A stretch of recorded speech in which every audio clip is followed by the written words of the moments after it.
Hi everyone, let's dive into Thunder Client settings in VS Code. We're focusing on a key setting, workspace setting. Before we explore Thunder Client settings, let's clarify user and workspace settings in VS Code.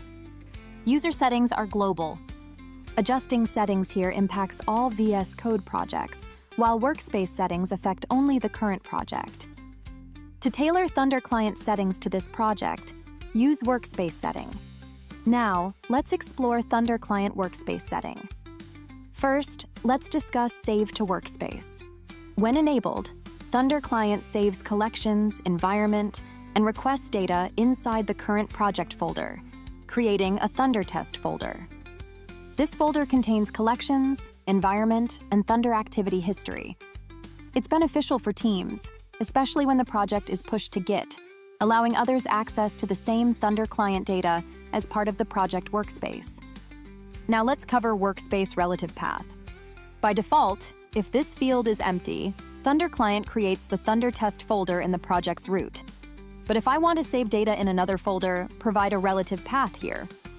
For instance, by entering API tests, the Thunder Test folder will be created inside the API tests folder.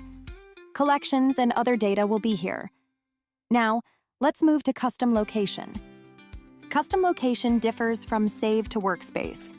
To use it, uncheck Save to Workspace first.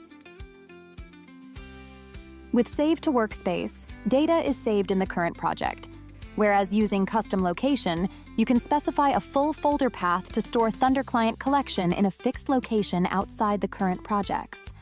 Home location is also supported. This is handy if you want to consolidate all Thunder Client data collections from various projects into one folder. However, for project-based API testing and team collaboration, Save to Workspace is generally preferred. That's the essence of Thunder Client Workspace settings. Thank you. Hope the video helped clarify this.